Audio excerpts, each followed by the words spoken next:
And welcome, Buckeye Nation, to the OHIO Podcast Thursday night call-in show. I am your host, the Wildman, Chris Wilds, and tonight, guys, we have got some great topics happening for you. But first, we are proud to remind you that this show is the official Buckeye podcast of Scarlet and Game and Fansided. Head on over to scarletandgame.com where you can catch out our audio podcast, plus several articles written about all of Ohio State athletics. Also, we are the official Buckeye podcast of the College Huddle. Visit thecollegehuddle.com where you can find us and 80 of our closest friends talking college football, every conference, every region, most teams. If it's happening in sports, it's being talked about on the College Huddle. Before we kick things off on our topic tonight, make sure you like, subscribe, ring that bell so you never miss any new content as it is dropped. And hey, if you really love what we're doing, consider becoming an official member. It's only $3.99 a month, and it includes a free t-shirt after your first renewal, free shipping from our online store, behind the wall content for members, and coming soon, free digital access to our 2025 Big Ten Preview Magazine. And don't forget to drop those super chats, guys. It's a great way to show your support for the show and make your voice heard. And guys, tonight you're gonna want to have your voices heard. Why, you might ask?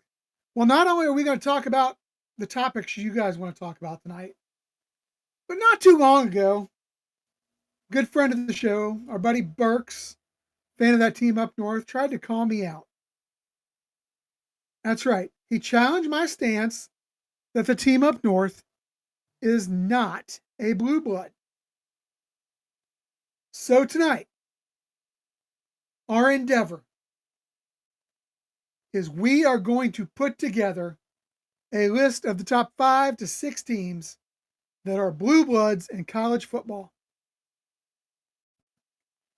We are going to tackle this debate and put it to bed once for all. You guys in the chat, the callers, me, we are going to put this to bed, and we are going to make a definitive list of who the blue bloods are, expose the frauds, and deliver a reality check to, well, some so-called legends who've been living off ancient history and covered up scandals. So, phone lines are open, guys. 567-483-1999. That is the number, 567-483-1999. The lines are completely open right now. So dial in if you want to chime in on this subject. So, guys, a couple things to talk about here before we get started on the calls, before we get started on what is a blue blood. Just some big dates coming up. Eric and I are going to be at the end of July at an event up in Fremont. Also coming at the end of July, July 31st, of course, starts camp at Ohio State. So first 3 days where fans can actually go in and watch the team practice. So, uh-oh, what happened there? We had a glitch. That's okay. We are all good. Also, in case you haven't heard, the Ohio State Buckeyes football team has been nominated for an ESPY Award in the category of Best Team. So that will be coming up on the ESPYs very soon. Okay, so let's get into it a little bit here. Let's dive into it. I want to attack what is a blue blood. So a blue blood isn't just a team that's got some rings. It's got sustained success over the decades. It's got multiple national championships. It's got elite branding, cultural influence over the game itself. We're talking about programs that don't just win, but they shape the face of the sport. They set the standard. When you see the jersey, when you see the helmet, you know you're watching college football royalty. So, who are some of the Blue Bloods? Well, let's start out with the historic teams. Maybe they're not Blue Bloods anymore, but let's start out with the historic teams. Let's talk about national championships. Because our friends in the North, that's what they like to talk about because, well, they think they've got one more than we do. But they're nowhere near Yale and their 18 national titles, even though the last one happened in 1927. Princeton, they come in with 16 titles, as does Alabama. You got Notre Dame coming in with 13 titles. Of course, the team up north, they've got 10 titles. USC has 11, Ohio State with 9, Harvard with 8, Oklahoma 7, Nebraska 5, Texas has 4. So that's kind of the lay of the land. Now, in their time, don't get me wrong, Ivy League programs were dominant, man. Absolutely dominant. But it's just not that way anymore. So let's take a look at kind of the current Blue Bloods. So with current Blue Bloods, you look at teams like, of course, Alabama. They absolutely dominated during the Nick Saban era. But you go back to the Bear Bryant era as well. This is not a team that is only dominated during one period of time.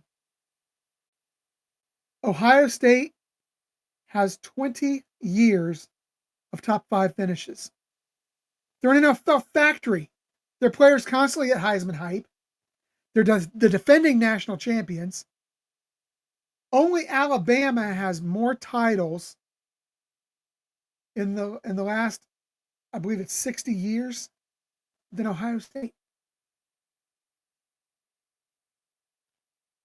Then you look at Oklahoma. A lot of people might say, well, they've fallen off, man. They've fallen off. And you're right. They have fallen off.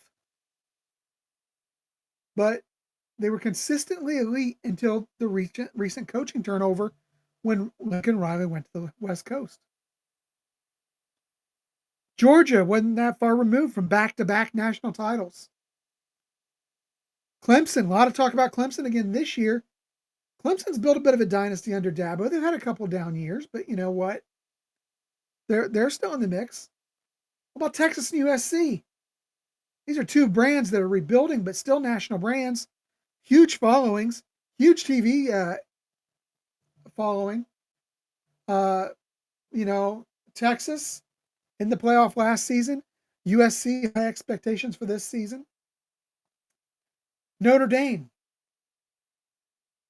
Now, though their last national title was in 1988, which is a while back, the Irish are arguably one of the 3 or 4 biggest brands in college football. And they're still nationally relevant. I mean, they played Ohio State in the championship game just last season. So, yeah, those are some of the brands. Now, you'll notice I did leave one out. And this is going to aggravate the hell out of some listeners. And I don't care. Because we're not here to make friends. We're here to talk facts. We're not here to have a bunch of blue and yellow followers. We're here to spit the facts. So, yes, team up north, you're out. You're not a blue blood. Let me tell you why. 7 of your 10 recognized national titles literally came before the invention of the face mask. 7 of your 10 national titles occurred before 1940. Of course, your most recent title, 0 legitimacy. You had to cheat to get there. Nothing there. So you look at that, and this is a program that two legitimate national titles since 1940. One of them came in 1948, and the other was a cute little, half title. They split with Nebraska in 97, which should it even count? We know that Nebraska would have kicked their butt had they played. Wasn't even a contest.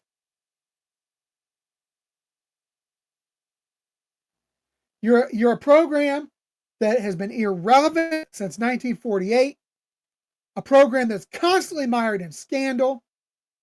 You show a complete lack of integrity by denying it, then trying to cover it up. Are these really the actions of a blue blood program? Hell no. Hell no. So, in 931, we will get to you here momentarily. I just want to go over some programs who, in my opinion, have lost what was potential blue blood status at one time. The Ivy Leagues, Harvard, Yale, Princeton, Penn. Guys, you don't even play FBS football anymore. You're out. Miami, 5 titles in a 20-year span from 82 to 2002, right up till Ohio State broke you. But you failed to achieve any greatness since. Guys, Minnesota. Minnesota football was once very good. They had 6 national titles. They have actually had an outright national title that was legitimate more recently than the Scum. They had a legitimate title in 1960 that was an outright title. Nebraska, guys, you're clinging to the past, baby. I like Matt Rule. I think he's going to do great things, but you guys are clinging to the past. No major success in 20 years, even though you had 3 titles in 4 years through the 90s. Texas, guys, you've got a window to try to climb back in, maybe. But right now, you're on the outside looking in. USC, you're outside looking in, baby. 11 titles in the past. Haven't done much since the 70s. You had the Reggie Bush title, but it got vacated. Take note of that, Scum.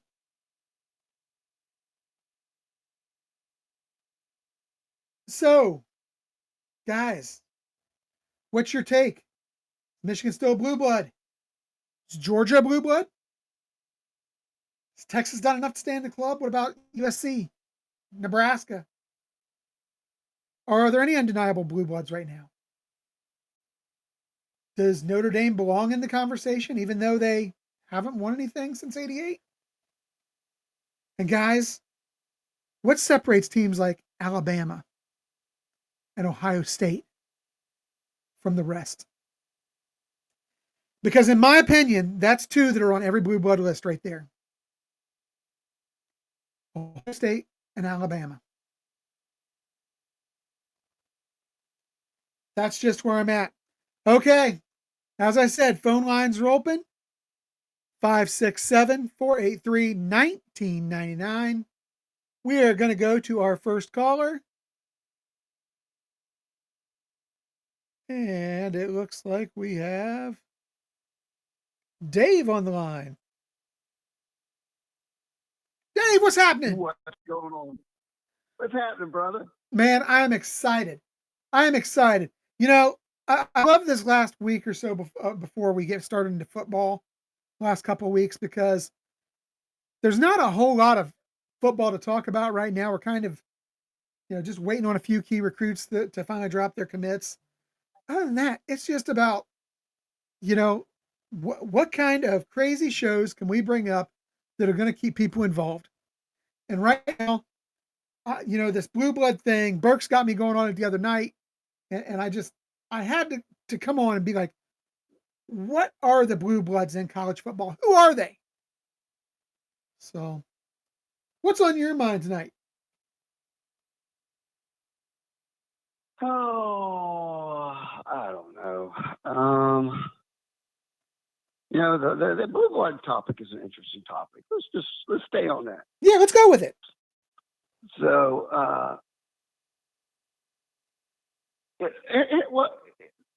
one of the questions is, exactly when do you start counting that, right? Like you were saying earlier, when do you start counting who's a blue blood and who's not? You know, Well, for I've me, heard some really good stuff about that. I think the one that stands out to me is maybe the AP era. mhm,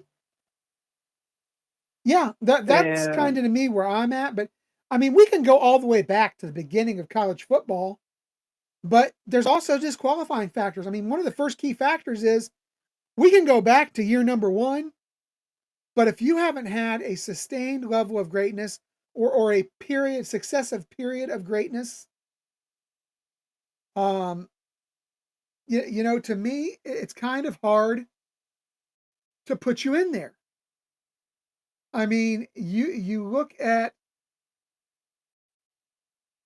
just you go back, and I think really for me, greatness with Ohio State. I mean, sustained greatness where we became a blue blood started with Woody Hayes. I mean, we won titles before okay, that. Don't get me wrong. We had some good seasons before that, but we had a sustained level of greatness that started with Woody Hayes. It dipped a little during Coop, but Coop still had some good years. I mean, let's face it. I don't know if people know this. Ohio State is, I believe, the only program in college football to never lose 8 games in a single season. you know, I like how you brought that up because Cooper, and even Bruce, I think Bruce before Cooper, right? Um, Bruce was kind of a little up and down. If you go back and you look, but you know what? My thing is, even if you weren't like you were talking about that level of greatness that we had under Woody, right? That basically 30-year, sustained greatness, right? We were still, and for all you youngsters out there didn't used to be a top 25. no, It used to only be 20. It yes, used to only be 20. and I can remember That 20. didn't change until like the early 90s. Yeah, I can remember 20. Yeah. So when we're talking about blue bloods, right? You're talking about an era when there wasn't. They didn't go to 25. They'd show the first 5 out, but it wasn't a top 25. It was a top 20. Right. So even or Bruce era, we never fell out of the top 20. No. And even then, it's not like we were like, 15, 16, 18, 19. We weren't there. There was a couple years that we had there, but even under Cooper, there's a lot of all of us that remember that era. It was painful, but he did some things. He took our recruiting to another level. Mm-hmm. He had a Heisman Trophy winner. He put tons of dudes in the NFL who went on to have spectacular NFL careers. So we were still producing. Under Cooper, do you remember very many years where we weren't a top 10 team? No, I think I go back to his worst season. Obviously, I think was 1988 when he finished 4-6-1. I think that was his worst worst season. But yeah, I mean, you look at this and man, I mean, we have not had a big dip. And by the way, I want to stand corrected. I believe Woody. No, I was right. Yeah, yeah, no. Um, yeah, Coop. Coop was not a terrible coach. People need to understand that first and foremost. Coop was not a terrible coach. Now he struggled when it mattered most. I would liken him almost to he was a James James Franklin. Yes, that's what I was going to say. I'd liken him to with an James Franklin. You know, he was a very good coach. He was a great recruiter. I think he was from all I can tell you, a hell of a nice guy. You know, but he just, when it came time for that team up north, or it came time for some of the bowl games, he struggled. And I think a lot of the times the bowl struggles were a direct correlation to the struggles against that team up north, because sometimes when you lose that last game and you lose a shot at playing for a national title, it takes some of that momentum away that you're going to carry into that bowl game. It takes away some of that hype, some of that energy. And oh, absolutely. But no, Coop was not a bad coach. Earl Bruce was a good coach. And we have sustained a level of greatness for a long period of time now. So yeah, that's what I think puts Ohio State in there. My entire lifetime. I'm 56. Well, yeah, and I'm right behind you. I'm 52. I'm 52. I can only remember a couple of years, brother, where we were. Like, we were always at least going bowling, man. That was was the big thing. I can remember a couple of years where we did. We still went bowling most of the time. Yeah. Yeah. So I mean, but here's another question I have for the blue blood. When do you stop counting? Right? What's the cutoff? Because there's also called the new bloods. Yeah. So when do you start the new bloods? And are the new bloods part of the blue bloods? See, and that's a question we have to decipher here tonight, Dave, because I look at Georgia and Clemson and I call them new bloods because they've had some sustained success, but it's mainly been within the last 20 years. Yeah. Clemson and Georgia won their first national titles back in the early 80s. And, I mean, do we I almost kind of feel like maybe the 60s is like where we start calling new bloods, because you had integration then, you know? But I feel like kind of that there could still kind of be blue bloods, because I think we're counting some that are blue bloods like Nebraska, but Nebraska really wasn't on the radar until the 60s. And that's like when, yes, that's when they started really. But again, and you talked about it, the AP era changed everything, in my opinion. You look at, but you go back before AP era. I mean, you go back and look. There were years where you had 4, 5, 6 people, schools that were national champions. You can't have a 6-week tie for a national championship. 1919, you had Harvard at 9-0-1, Illinois at 6-1, Notre Dame at 9-0, Texas A&M at 10-0, all who claimed a portion of the national title. You go back, and there's 1922, California 9-0, Cornell 8-0, Princeton 8-0, 3 teams sharing the national title. I mean, yeah, you see that a lot. At least 3 or 4 times through history, you'll see that back in the pre-AP era.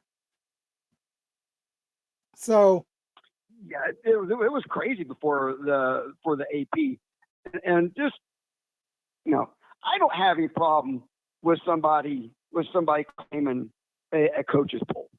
Because personally, I always kind of put a little bit more into the coach's poll than I did the AP. Oh, absolutely. You know, what do a bunch of sports writers know? You got a bunch of freaking sports writers, and most of them just look at ESPN, for crying out loud. Look at them. That's a clown show. You got a bunch of people that don't know anything, and they're out there deciding who's going to be a national title. Stop. You know, I always kind of thought, I was like, well, the who knows better than the coaches, right? You mean to tell me someone who who writes for a living, has never probably ever played a sport, an organized sport, gets to decide who's going to be that team. I was always really kind of partial to the coaches poll. Anyways, but I don't have a problem with anybody claiming their coaches. Hey, we do. We got a couple of them, and you doggone right, we're going to count them. So Okay, I'm not going to hammer. I'm not even going to hammer scum for counting, the 10 that they have or whatever. They still try to count 12. They try like hell to count 12. They've got 10 recognized for now. But you talked about the new bloods. So this is Sean's take on new bloods right here. Sean Schrock types in Georgia, Clemson, Miami, Florida, Florida State were all new bloods.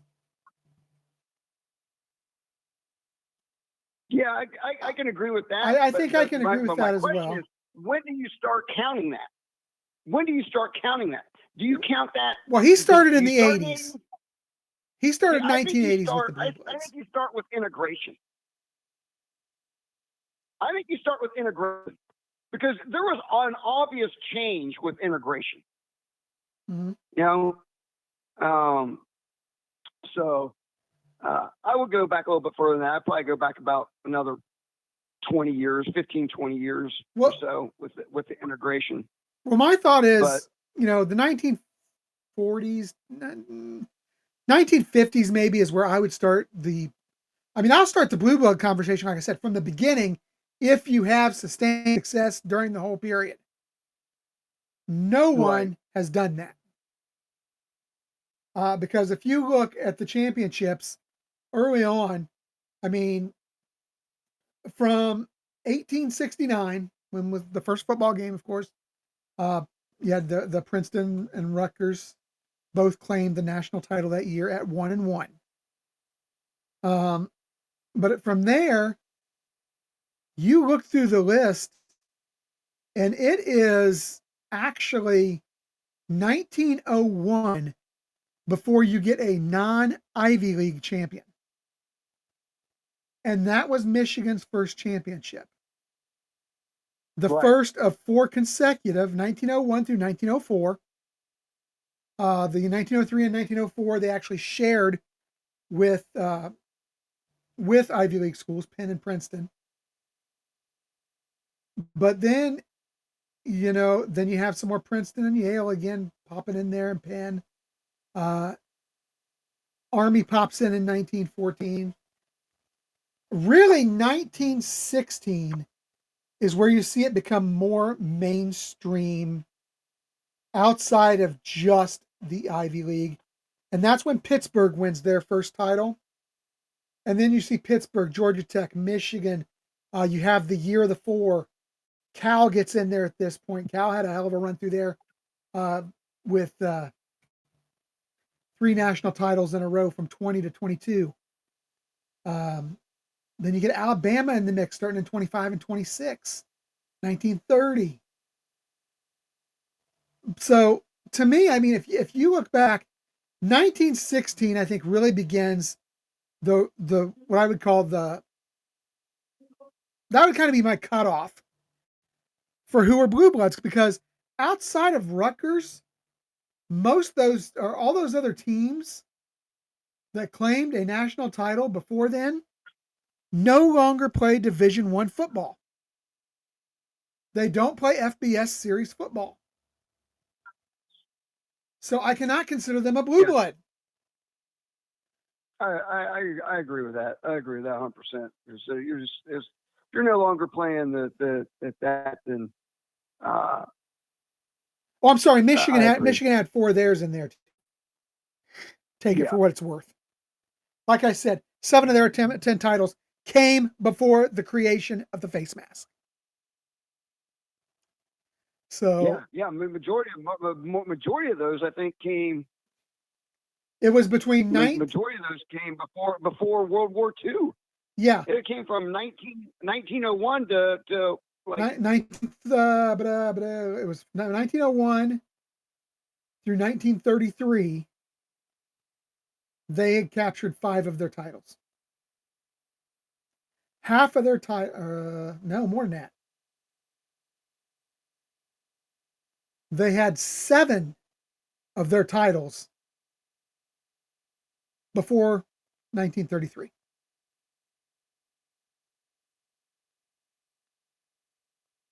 I mean, to me, it kind of makes them irrelevant in all intents and purposes. They haven't had that sustained success. They had to cheat to get the success they've had recently. True. I can't make them a blue blood no matter. National title they had to cheat. I mean, they've had half a national title since 1948. I guess it was 1948, and that one, that most recent one, that one's gone. There's no way they're keeping that. So if USC, who didn't do near what Scum has done, had theirs taken, there's no way they're keeping theirs. And look at the punishments that the NCAA has been handing down. Yeah, look at some of the punishments they've been handing down. The baseball coach that was at Alabama got a 14-year show cause. 14-year show cause. What? I don't even know what that guy did. Yeah. I don't know if he was like working with Jeffrey Epstein or what, but holy smokes, man. He was, years? If I'm not mistaken, that was related to gambling on the games. Gambling on his team in games, if I'm not mistaken. You know what? And you know what's funny is, it's interesting that you mentioned that, because there's something with the whole Scum thing, right, that we still haven't heard anything about. And those gambling cookies on the computer. Yeah, and you're not going to hear anything about them until, because it's an ongoing investigation. That's why the NCAA can't say anything about it, because it's an ongoing FBI investigation. Right. I mean, look how many FBI investigations that we know of that are going on surrounding Michigan football. There's what, 2? Well, you know, TG has joked about it, and she's absolutely right. We need to put a FBI field office right there in Ann Arbor. You've got the gambling mess. You've got the computer hacking. You got terrorists running around campus. You know, I hope that's taken care of. People trying to, mess with biological agents there on campus. That's frightening stuff, man. That's scary stuff. Yeah, that's scary stuff, because that was targeting our food supply. Yeah. Yeah, just, I mean, there's still stuff coming down the road with these guys. Another thing we don't know anything about, which leads me to think that maybe that's part of the because I have a feeling, I've said this from the beginning, but I feel that the vacuum cleaner stuff is connected to the gambling cookies. The vacuum cleaner stuff is going to be an entity all its own, because my take on the vacuum cleaner stuff is, you had a legal SLC or LLC. So one of two things happened. Either Connor committed fraud by doing this without Quorum's knowledge. But if that's the case, why hasn't Quorum pressed charges? Or the other option is Quorum was fully knowledgeable of this, and he should now be an ineligible player. Well, that's one of the things that I have heard is about him being ineligible because he was on this vacuum cleaner thing. Yeah. And there's way more. Look, that's something. And the fact that we're not hearing, we haven't heard anything about that, it makes my grunt senses tingle. Okay. Yeah. And when my grunts think, dude, they're not wrong very often. Okay. That seems like something that's, to me, that should have been investigated, and we should have heard something. Okay. There's nothing coming out about that. Well, I think that's one of those things that only time will tell, Dave.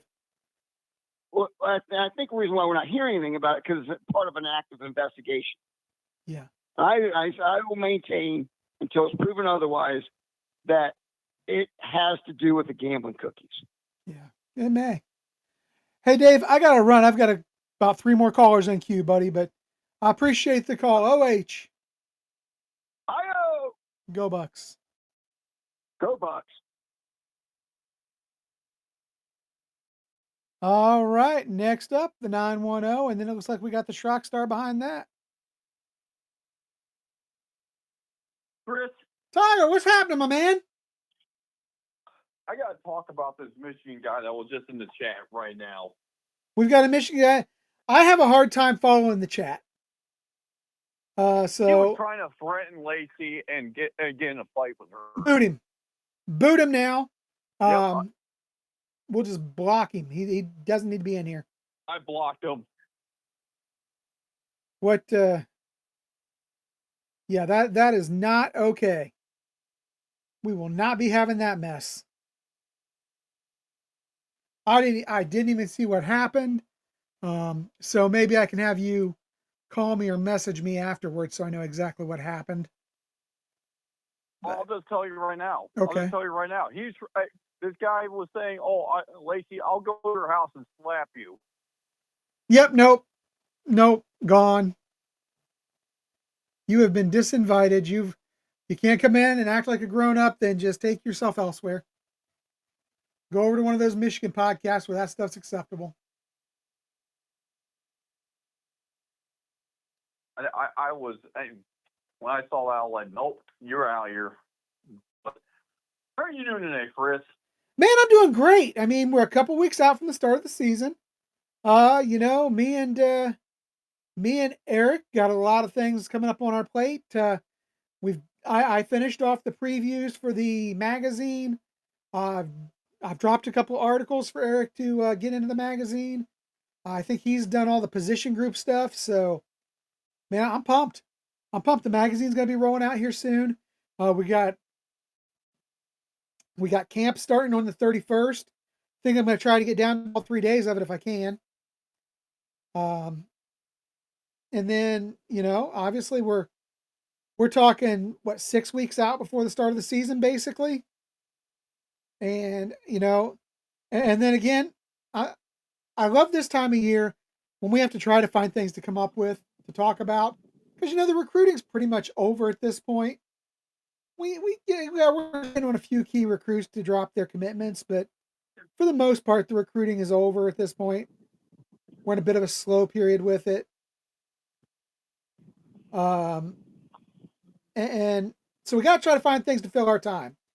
So Burks, my buddy Burks, he got me going on that tangent about Blue Bloods last week. I couldn't help myself but make this show about that. I want to make a list of the Blue Bloods. I want us to come up with a list of 5 to 6 Blue Bloods in college football. Yes, you can include the new bloods in there if they've had sustained success recently. You can kick people out. I mean, I started out with a big list at the top of the show. I automatically kicked out everybody who's no longer an FBS school, which took care of all the Ivy League schools. I think Alabama, Ohio State are automatically on the list for me. Yep. And now it's just a matter of filling the list. I think, I feel like we've just there's a lot of good teams out there, but are they really Blue Bloods? Give me your list, Tyler. So, if we're by how many are we? Top 5? Yeah, give me your top 5 Blue Bloods. Okay, I'm gonna put in recent success too, and I'm gonna count for recent success. So, I'm gonna say recent success.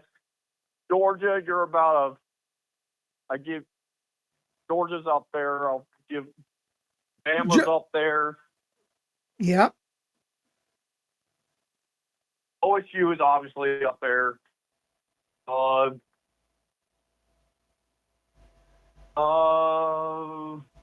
Okay, let's talk.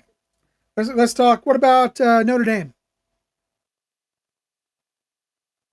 Notre Dame, Notre Dame's up there. And I guess I should go over for everybody because we've got a lot of people that's popped in here later. My criteria for a blue blood is this: sustained success over decades, not just short windows, but over decades. You look and you talked about Georgia; they're one of the new bloods, but they've got 3 titles since 1980. That's fair. You want multiple national championships.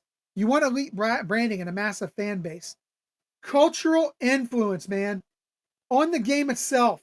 We're not just talking about the programs that win. We want to know about the programs that shape the face of the sport. They set the standard. You see the jersey, you know you are watching greatness. And you know, I talked about some of the blue bloods in the past. Yale, Princeton, Harvard, Minnesota. Shocks a lot of people. Minnesota's on that list. Michigan, Notre Dame, Alabama, USC. They were a blue blood. Of course, Ohio State, Oklahoma, Texas, Nebraska. But I think a lot of those have lost that status at this point. I agree with you with the 4 you've got so far. But if you had to pick a 5th, you think about Texas, Clemson, USC, Nebraska, the team up north. I mean, you could talk about Miami. I mean, Miami in a 20-year run had what? I'm trying to remember. They had, was it 4 titles in a 20-year run? 5 titles in a 20-year run? Something like that. Miami had 5 titles in 20 years from 82 to 02. In that time, I'll give Miami their. So you're going to give Miami your 5th vote? During that time, they were dominant. Yeah. Oh, we got more people popping in the chat. So anything else on your mind tonight, Tyler? Oh yeah, actually, Chris.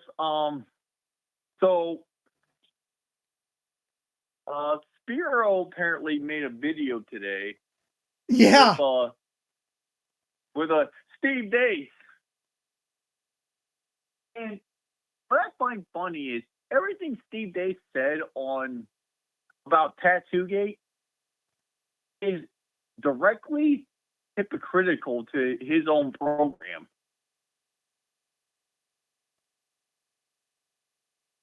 So, hypocrisy of Michigan, man, is I don't understand, Chris. I really don't.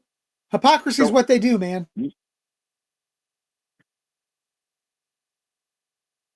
It's just who they are. So they're saying we deserve a lack of institution control for Tattoogate, but now with all these other level 1 violations that Michigan has, it's crickets. It's crickets. Well, yeah, and let's run down their list of fun that they've had, and I'll try not to mention or miss anything. Jim Harbaugh, 4-year show cause, 1 season suspension, recruiting violations, unethical conduct, failure to oversee. Guys, failure to oversee is a nice way of saying lack of institutional control. Sherrone Moore, we know he's got a 2-game self-imposed ban, but it's going to get worse. The guy was deleting evidence. He's still on the hook for recruiting violations. Got Jesse Menner a show cause for recruiting violations. Steve Clinkscale, recruiting violations. Chris Partridge fired for interfering with an investigation. Now, why was he fired for it, but Sherrone Moore wasn't? That's the other thing I'm glad you brought up, Chris. How does Chris Partridge get fired, but Sherrone Moore doesn't?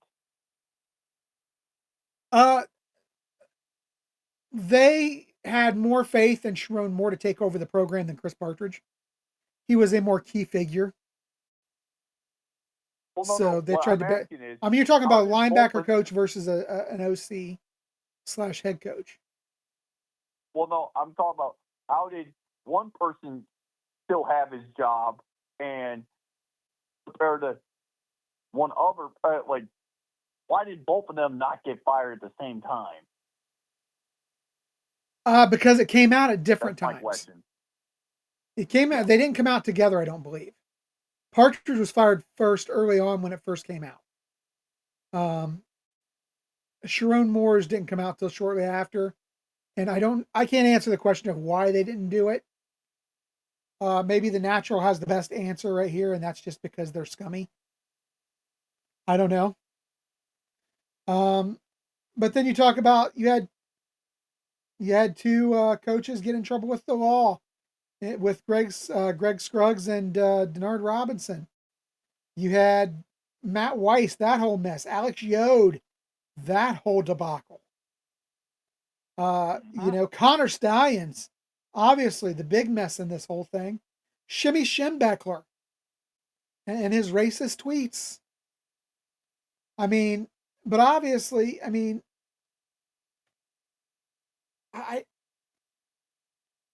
this is a team that is such a mess. Such a mess. This is a program that is hiding, but they're in turmoil. Their fan base is in total denial. Either that or they're just really stupid. You can't fix stupid. That's the two options. I think that their propaganda spun by their bought and paid for media is a big reason that the fans don't understand the full extent of what's going on. But again, that's just kind of my take on that. But this much I know out of all that, there's no way they're blue bloods. There's no way their most recent national title was legit. There's no way I think they keep those wins. I mean, he sent kids to 50 games to use video surveillance to steal signs. The guy was on the sideline at Central Michigan, stealing the signs himself of a future opponent in the same season. Dude, this guy has taken the NCAA bylaw, specifically Rule 11.6.1, and just obliterated it.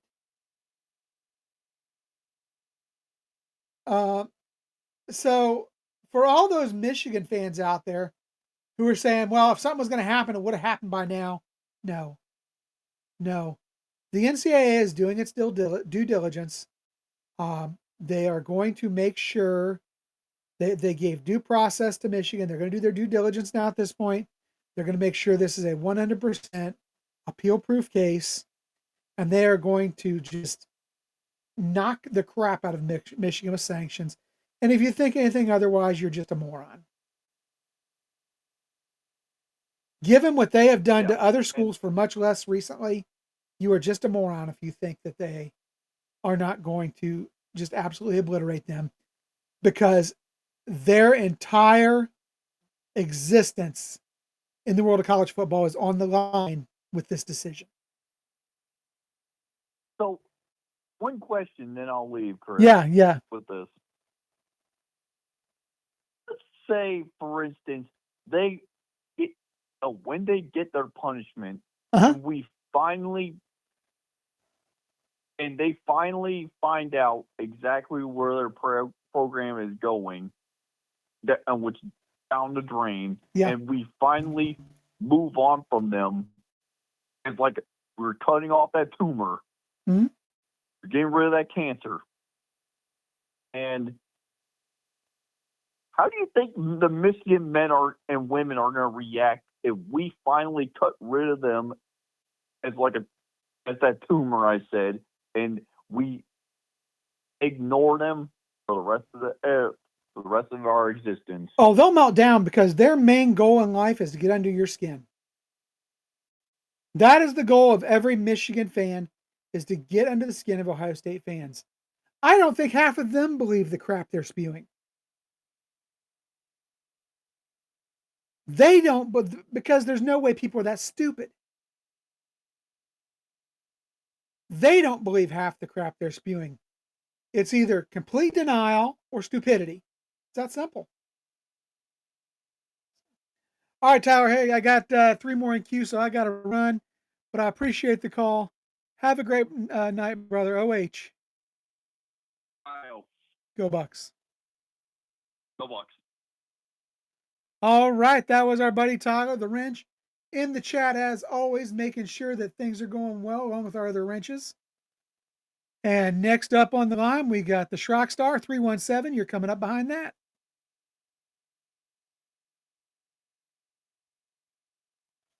Sean, what's happening, my man? Wildman. What's happening, my dude? What's going on, my brother? Man, I'm living my best life right now. Hey, I just want to tell Tyler, great job getting that bum out of the chat. Anybody that threatens a woman's a coward. If anybody messes with any of the females in our chat, we will kick them out. And if they feel froggy, they can come find us if they want to jump sometime. So you don't mess with any of the girls in our chat. That's the coward way. That's proof what Michigan is, man. They're cowards and they're a bunch of pansies. So you want to pick on a woman, I guarantee you one thing: Lacey would have whooped that dude's butt. So they want to mess. We can always just send Lacey and TG to go get them, right? Oh, they don't want TG or Lacey to come after them. Oh, they'd rather tangle with the rest of us and have those two come at. They come at those two. I wouldn't want to fight those two. Heck no. I would stay on their good side. That's right. That's right, man. So, hey, when Ty, you guys were talking about Partridge, the reason Partridge got fired is because he was interfering with the investigation. He was having those kids not cooperate with the NCAA. He was telling those kids to lie to the investigators. But wouldn't you also and he was trying to destroy evidence? Wouldn't you say that this destroying evidence on the part of Sharon Moore would also qualify as interfering in the investigation? But they got the. It's probably not as severe. They got the text back. Yeah, it's not as severe what Partridge did. I mean, plus Moore was a repeat offender when he did. So I caught a little bit of what Scoop was saying, and Nevada brought up a good point. Everybody should go and look at like the last 15 guys that got show causes from the NCAA.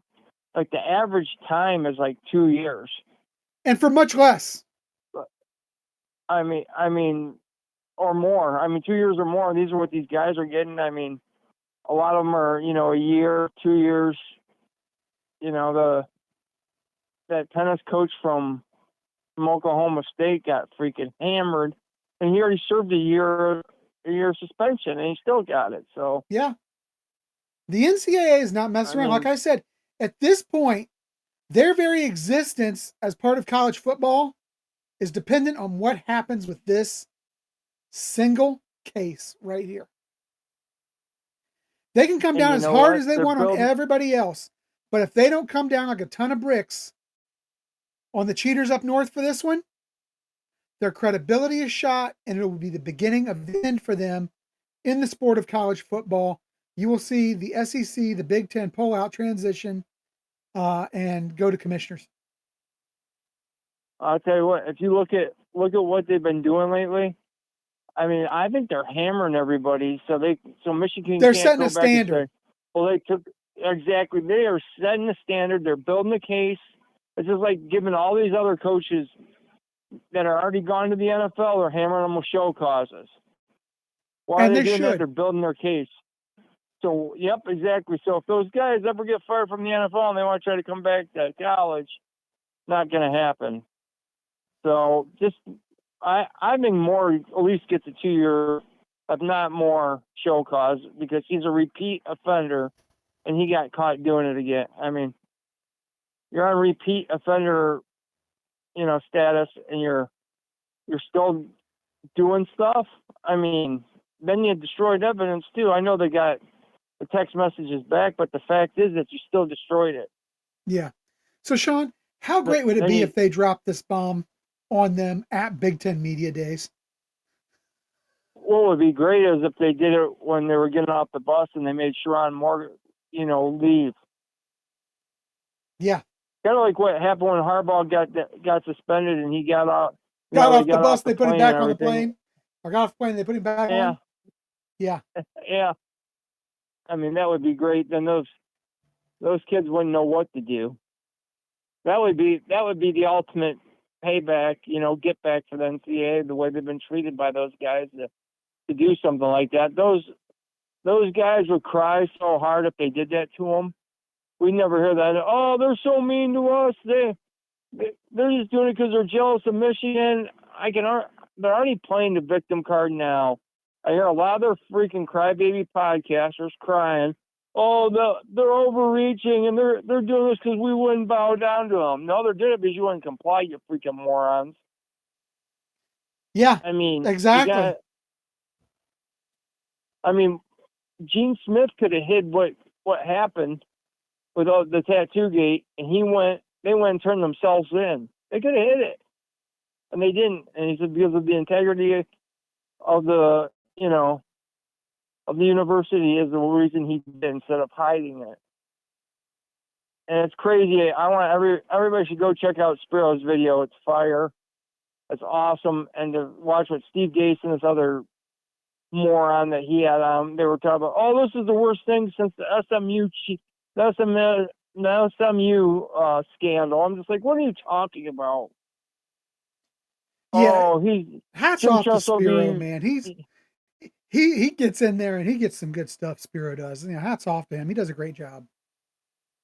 Well, then Steve Gase was trying to say this Michigan cheating scandals and nothing burger. So, I mean, talk about major hypocrites. I mean, their whole podcasters, fan base, they're all hypocrites. They're arrogant, they're ignorant, and their arrogance is what's going to be what does them in. That's going to be hilarious, and I can't wait to watch it. Yeah, me too. So Sean, I'm going to ask you because, I'm not a big person who I don't like to air politics on our sportscast very much. But Ghoster chimed in. Are we going to talk about Jim Tressel possibly being the next governor? I'm on board. Yeah, I would be on board for that as well. However, Tressel right now has gone on record as saying he's not really interested in that. But we'll see what happens by the time election time rolls around. I mean, you never know. I mean, and I like how you brought up the blue bloods and who's a blue blood and who isn't. I think it goes by the history of the sport and how long someone's done it for. I mean, that team up north, I think their blue blood status takes a hit because of the cheating scandal, no doubt about it. A blue blood shouldn't do that. Well, it goes from how long you've let me just throw this out there to you. If you look at a team like Michigan, now I've already disqualified all the Ivy League schools from the blue blood conversation because they don't even play in FBS football anymore. I can't bring myself to make them a blue blood. I get that. If you look at Michigan, the majority of their titles were won during this same period when the Ivy Leagues were running the thing. 7 of their 10 titles came before 1933. They've only had integration in the sport. Yeah. They've only had 3 titles since then. One being 49 or 48 rather. By the way, for those of you who don't know, it's been over. You know how they like to put the counter for how many days it's been since Ohio State's beat Michigan? Well, for you Michigan fans, just so you know, it's been over 27,300. I think it's 27,397 days since Michigan has won an outright national title legitimately. Just throwing that out there. How many days has it been since they haven't had a scandal or broken any of the rules? That goes in hours, man. That goes in hours. That doesn't go in days. It goes in hours. So, but I mean, honestly.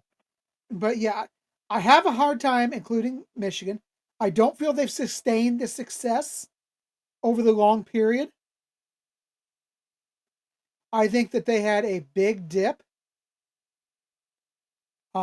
Yes, they have more wins than any team in college football history right now. Yeah, but they also played a lot longer than a lot of these schools. That was my next They played point. like, what was it, like 20 years? 20 They, years they play, longer than Ohio State's played? It's 10 or 12 years. It's not 20. It's like 10 or 12 years longer than Ohio State. Okay. And if you look at that, there's what it's less than 40 wins because if Ohio State or if Michigan has those 40 wins vacated, then they fall behind Ohio State and Alabama. I mean, Ohio State's had 2 losing seasons in 50 years, Chris. Yeah. I mean, 2 in 50 years. I think it's even over 50 years. It is. I mean, if you look, it goes back pre-Woody, doesn't it? Because you got. I think because there for a while Woody was almost getting run out of town there. Well, but that was I think that was because of his lack of success versus Michigan, though, wasn't it? Because he'd struggled with Michigan. I know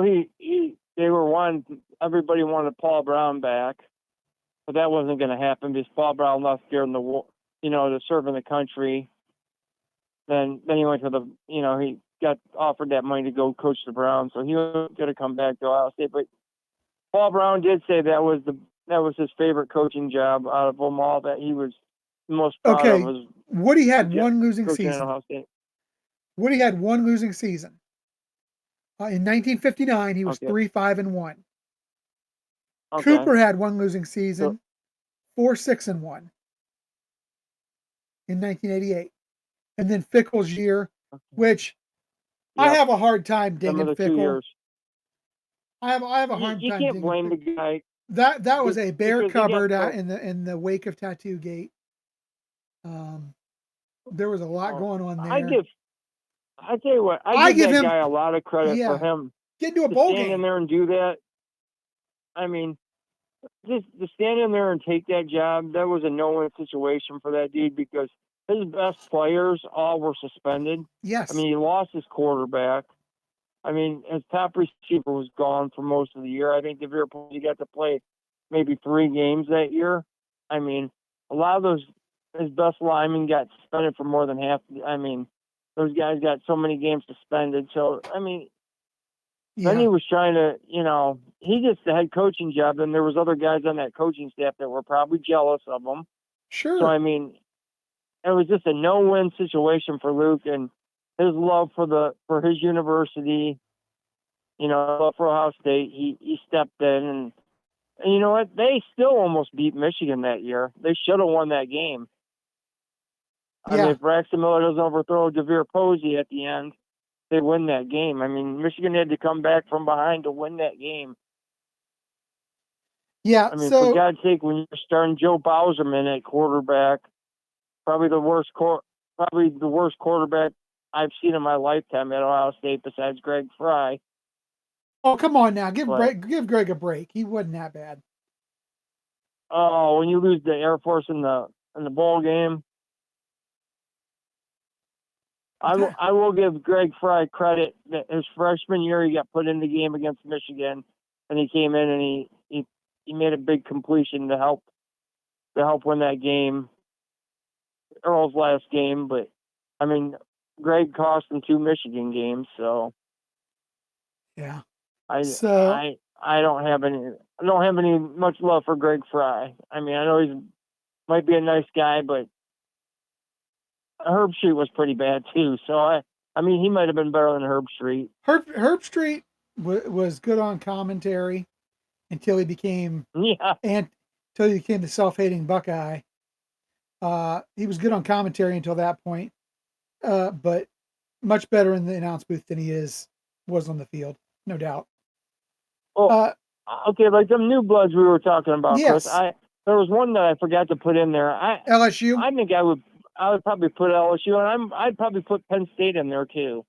Penn State, honestly, because Penn State, they've only got 2 national titles, I believe, and they both came in the '80s, if I'm not mistaken. If I'm not mistaken, but I mean, they've been pretty consistent, though. I mean, they've been pretty consistent. They're a winning consistent double-digit team wins. with double-digit wins, but to me, I don't think they meet the criteria of kind of being the standard bearer, being the. I get what you're saying.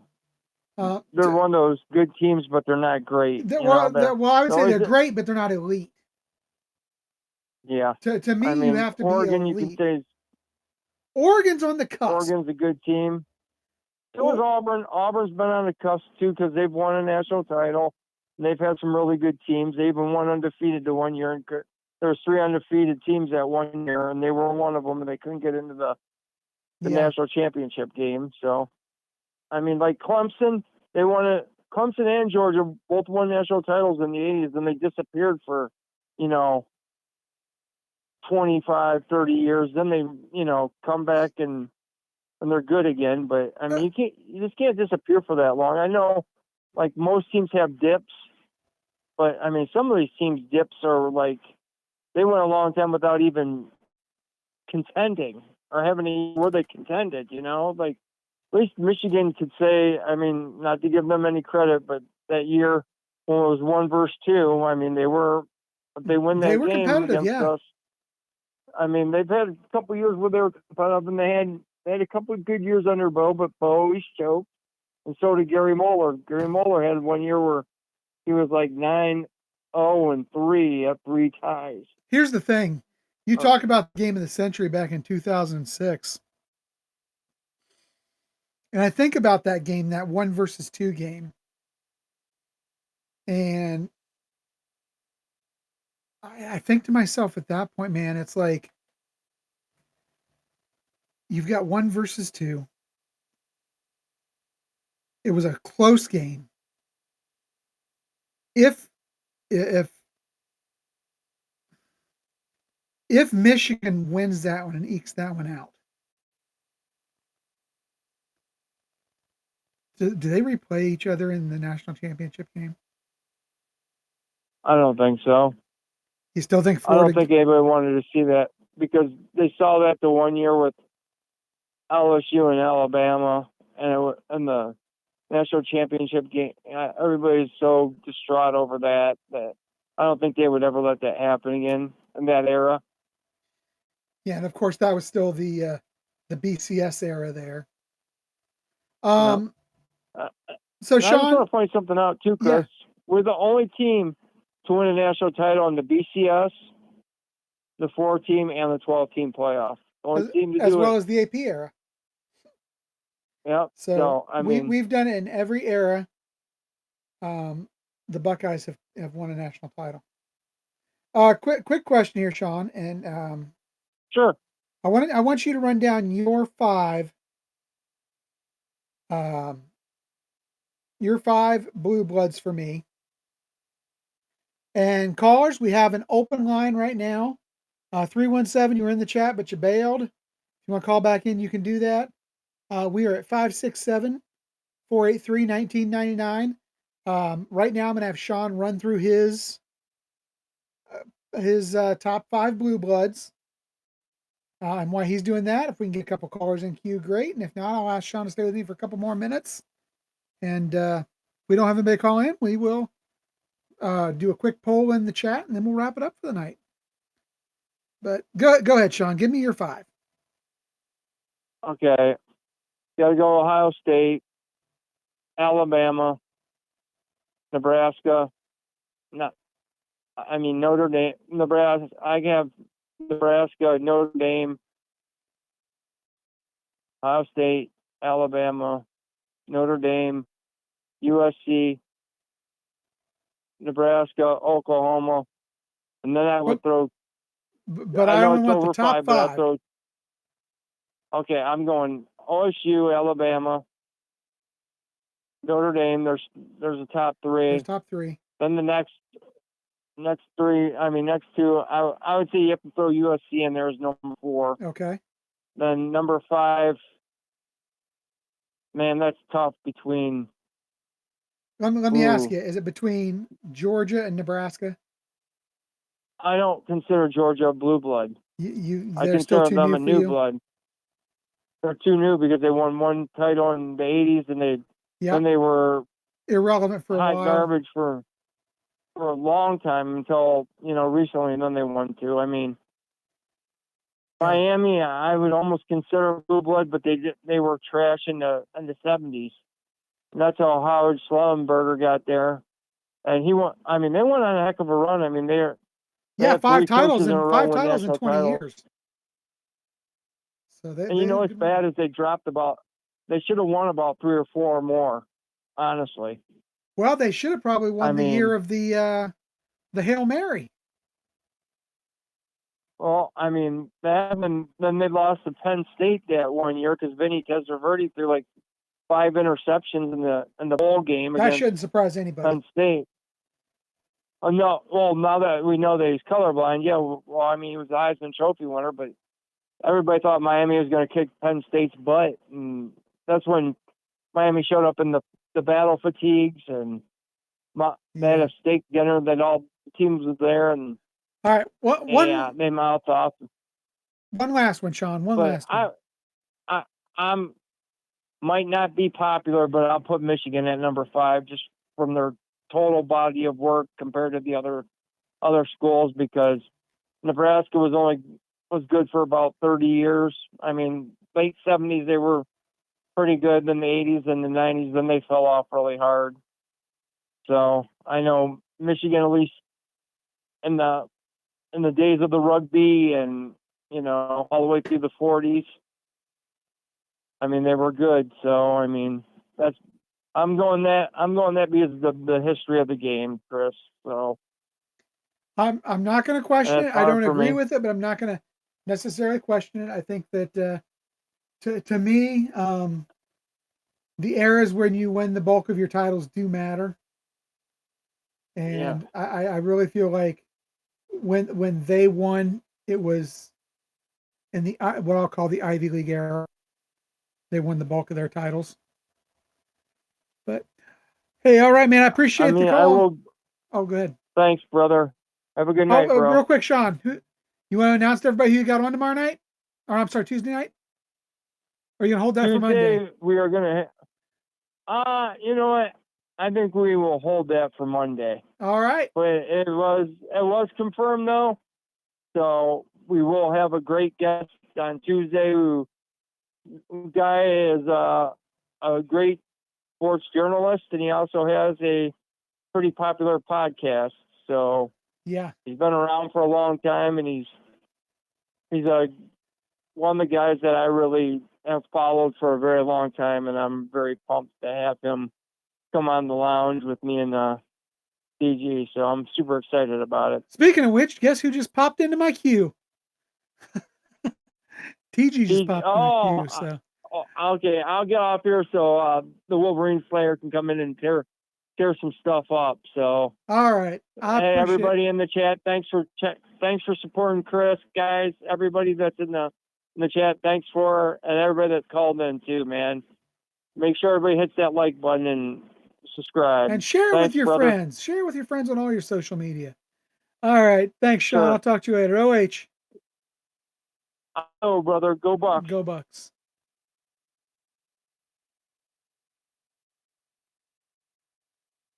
TG, you gonna have to talk to that co-host of yours. Did you hear what he said?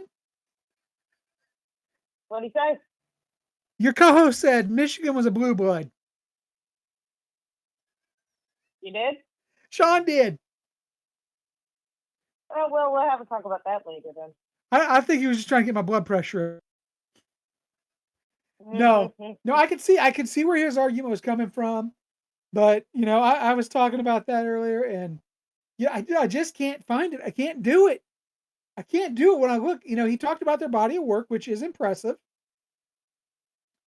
But man, when 7 of your 10 titles come before the invention of the face mask, 5 of your 10 titles are shared. Really blue blood. I'm gonna just say it now. You're not blue blood when you've been crap for 80 years. You've been irrelevant for 80 years. Yeah. You haven't done or done anything for 80 years. You're not a blue blood. You're only seen as a blue blood because of history and because of your rivalry with Ohio State. If it weren't for that, you would not be seen as blue blood to this day. Well, they're relevant for one other reason. They're relevant for scandals.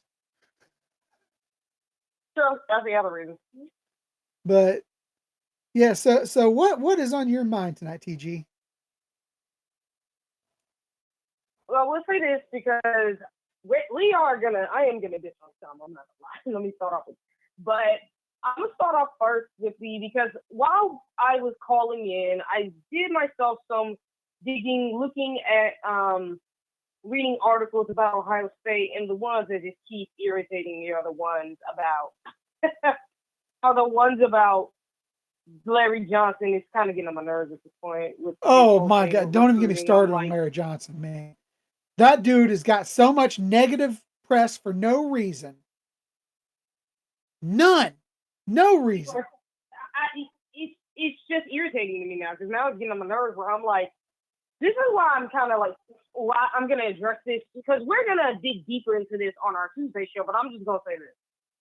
I don't know why people are so stupid to the point where you are saying, well, Larry Johnson's having a hard time adapting to modern football. Are you serious? Are you joking me? I mean, like, go ahead, TG. Like, it's ridiculous. It's getting to a point where it's like, you're saying he's not adapting? Dude, he's built relationships with players before. The reason why he's losing out on these recruiting battles has everything to do with the money these guys are being offered. And even if the Wild Wild West was a thing, people, we're not winning those battles because we're not spending that kind of money on players. It's never going to happen. I'm sorry. We're spending our money on retention. We're spending our money on retention. We're not going to spend it on somebody that's never taken a snap. Right. It's like, that's why, like, when we have our special guests, we're going to talk about that. But I'm going to bring up the fact that all these dumb beat writers, some of these dumb article writers, some of these dumb fans, because listen, I love Ohio State, but I'm not going to lie. Ohio State has some dumb fans in this fan base. I'm not going to discriminate. I will call out the dumb fans in this fan base. Sure. We do got dumb fans. We do. We got dumb fans. Every fan base has some. Every fan base has them. We got dumb fans in this fan base. And I'm not going to lie when I say this. You idiots are literally saying that when you listen to recruits talk about Larry Johnson, they say nothing but positive things. It's the money that makes them go elsewhere. Like we talked about it. London Merritt and Zahir Mathis, we have those guys committed all the way until one went to Colorado and one went to Maryland. I wonder why. It's because their parents told them, go for the bag. Yeah, 100%. Even though these guys literally have said they love Larry Johnson. It's just that they just got influenced to go for the biggest bag. And TG, which I think will end up being the biggest mistake of their life. It's so short-sighted. It is so short-sighted to grab the bag right now and pass on someone who has developed players the way that Larry Johnson has. Larry Johnson, right? For those of you who don't know, in his college career, which started back with Penn State, he has had 30 players, defensive line players, drafted into the NFL in a relatively short time. By the way, 30 players drafted. Too. By the way, guess what? All 30 players, 10 number one draft picks. Majority of them were 3 stars and low tier 4 stars. Did you know that? Yeah. At 10. So like people, 10 first round draft picks. Think about that. It's like majority of those guys were low tier. The 5 stars this man got was at Ohio State. If you look at Larry Johnson's recruiting at Penn State and compare it to what he's done at Ohio State, it's a night and day difference. His recruiting classes at Penn State were nowhere near as good as to when he got to Ohio State. And think about it. What was the biggest reason Urban Meyer hired Larry Johnson? It wasn't for his recruiting, because if you look at Larry Johnson's recruiting, it wasn't good. It really, by Ohio State standards. It was about development. By Ohio State standards. Right. It was about development. And guess what? You know how Urban Meyer knew that? Because remember when Ohio State went up against Penn State in 2012 against that 3-star D-line? that we went up against that gave our offensive line so many fits? Yeah. I'm trying to think back. Was that? Him. He was like, wait a minute, a bunch of 3-stars just gave my offensive line full of high-rated 4-stars a bunch of problems. Wait a minute. Who's their D-line coach? I got to get this guy. And Lord of behold, he hired Larry Johnson because he was like, with this guy as my D-line coach, I'm going to have the best D-line every single year. And what happened? You had the best D-line, and you had generational D-linemen like your Bosa's and your Chase Young. Yeah. Without Larry, we don't have those guys. I'm sorry to tell people. Oh, yeah, absolutely.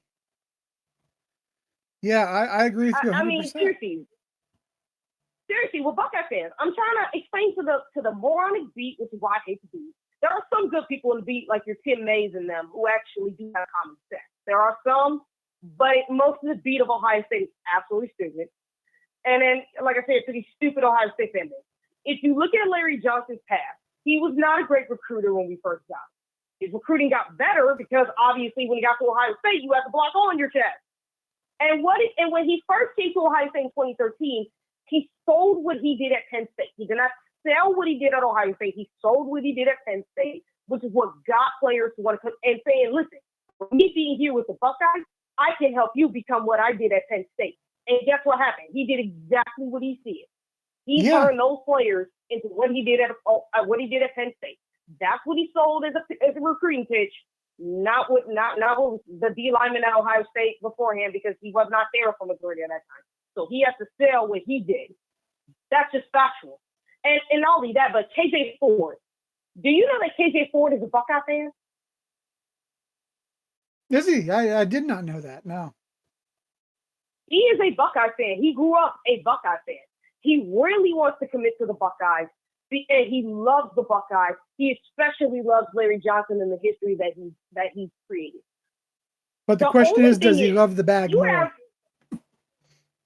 That's the thing. Like, he really does want to commit to the culture. He loves it. He enjoys being at Ohio State. But then you got these schools that are throwing bags at him, where it's like, it's hard for him to want to pass up because of the fact it's life-changing money. At least from a short-sighted perspective, which I can understand with the kid. But some people, that's what they have to look at. Money.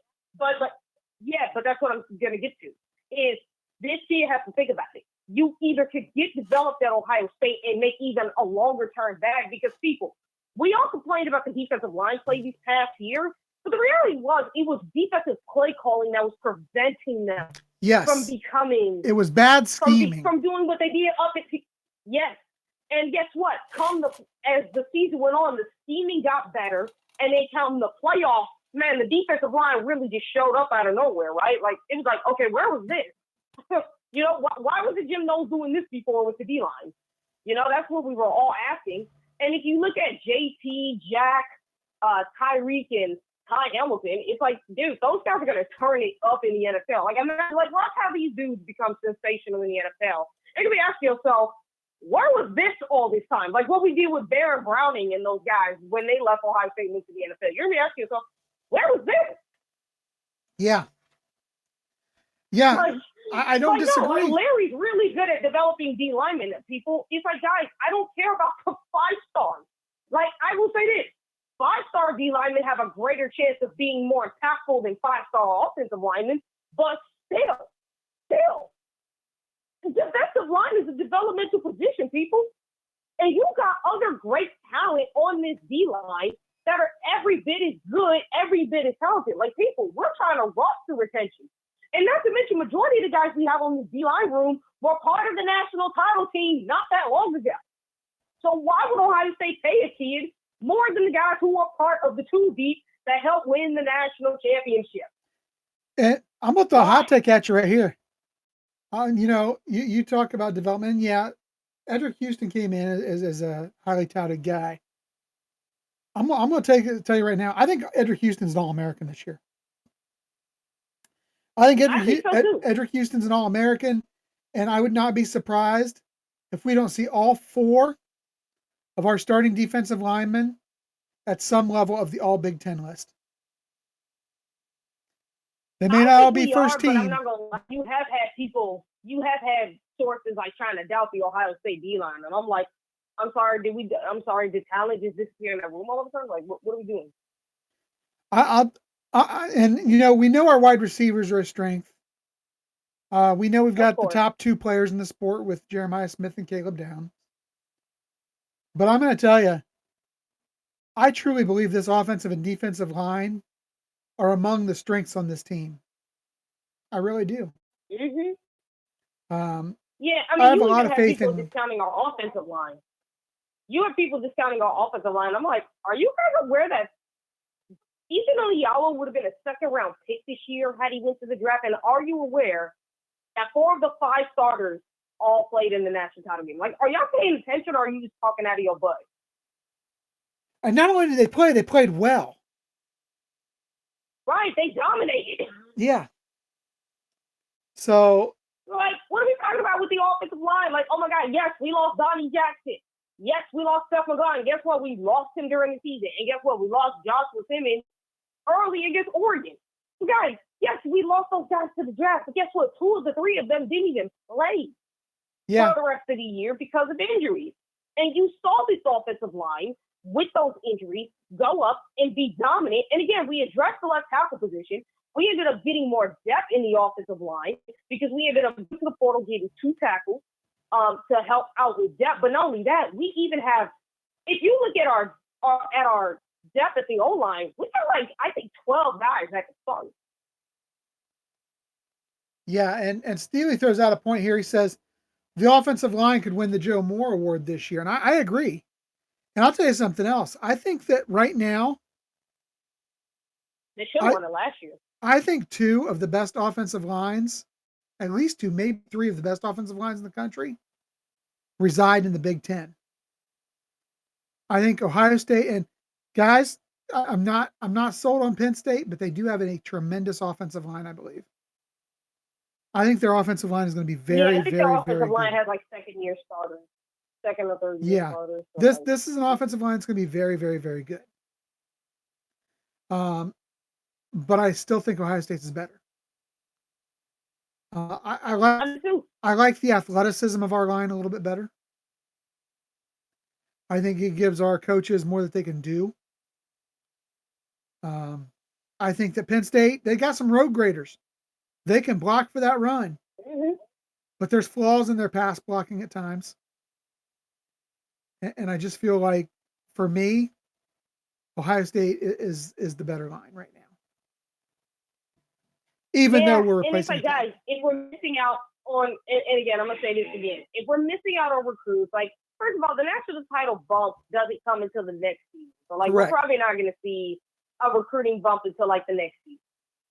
But let's be realistic. Who's to say we're not national champions by 2026? I'm just saying. I mean, I'm not saying we will be national champions this year. I still want to see them go out and prove it. But I'm saying we got a better chance to repeat this year because there was no super team. We don't got a juggernaut. There's no juggernaut Bama, juggernaut Georgia. We actually have an opportunity to go in and win the national championship because we're on even playing field with other teams. And we've got 2 of the best players in college football. We have the best offensive line. People can fight me on that. I don't care. We have I would actually go on an argument and say our tight end room might be the best in the country. I would literally say that right now. I think our tight end room might be the best in the country because Jelani Thurman and Max Clare are freaks. I mean, I hear great things about Jelani and what he's been doing in training camp, and he's really been putting in the work. Kazmarek is steady. He is just steady Eddie. Yep. He's a good blocker. He can catch passes for you. And Bennett Christian's solid. Best blocker of the bunch. Yeah. He's the best blocker in the bunch. And from what I've been hearing, he's been improving as a pass catcher. So if you're telling me that because we already know Matt Clare and Jelani are 2 freaking freaks, and they're going to block really well. And as pass catchers, they're freaks as well. But it's if you're telling me, and then you got that kid Max LeBlanc, and then you got the freshman Nate Roberts and Brody Leonard, who are really talented tight ends for the future. So if you're telling me when you're looking at this Ohio State tight end room, the talent in this room has done a complete 180. And it's we got some due. And if the tight end room continues to go up, Man, we're going to have to start talking more about Ohio State pass catchers and not just talking about the wide receivers. We're probably going to have to start talking about the tight ends, too. And here's the thing, TG, and you know, I consider you one of the most knowledgeable sports fans I know. And just, I'm sure you can back me on this. As great as our receivers are, with a young quarterback, it would not be surprising to see a tight end play a significant role, running backs to play a significant role, just because young players, they're going to try to get him the ball or get them the ball. Sorry, set him up for early success, high percentage passes to get him confidence. So Absolutely. I think we are looking at Julian our Payne's tight gonna ends do. and running backs and our slot guy, which is most likely Ennis, all potentially looking at pretty big seasons, not just JJ Smith, not just Carnell Tate. I think we're going to see a lot of short to intermediate routes where we just get the balls in the playmakers' hands and let them go, so that the young quarterback gets the confidence. But that's just me. Yeah, I think that's what's going to happen. I really do. I think that's what's going to happen. I think we're going to see Max Clare and Jelani get a bunch of targets.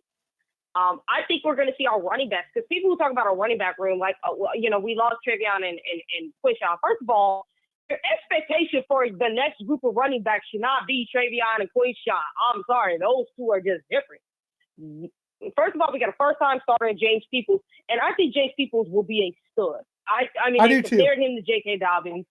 I have seen it in the little bit that he's played last year. I could see the flashes of greatness coming out of James Peoples in the little bit he played. He got it. I'm confident with him. And then with C.J. Donald, we've heard nothing but great things about him since he come to Ohio State. Since that kid dropped that 30 pounds, how powerful he is. He dropped that 30 pounds. Like, this dude got more speed. Yeah. He's got more speed, more quickness, and he's got the power to go with it. So imagine. Like, again, if you watch him at West Virginia, he's got a stiff arm that reminds you a lot of Quishon Judkins. I'm just saying. Yeah. Yeah, I thought the same thing. And now that he's dropped that weight and he's added that extra little burst, I think you've got potential for a Quishon type running back in Donaldson. So I would not be surprised. He's not going to be as good as Quishon. He's not going to be as good Probably as Quishon, not. but man, he's going to be something close. But then again, I'll say that now. He'll be. Then again, if the line produces highly, he could be. If the line produces extremely well, maybe he does get those same type of numbers. And think about it. Why else do you think Quishon and Trevion got the numbers they did last year? Because the line ended up playing well in spite of the injury. And you look at this. I mean, if we go 15, 16, 17 games deep again, or 16, 17 games deep again, there's no reason we can't have 2,000-yard rushers again. Yeah. I mean, you think about that. We talk about, think about that. So 2,000-yard rushers again? Ooh, that is fire. That's the first time Ohio State's had that since, like, what, Beanie Wells and is there another group of running with Beanie Wells and Marcus Claret? And is there another group I'm thinking of? The 2,000-yard rushers. Trying to remember. I'm going to look it up for you real quick because I don't remember right off.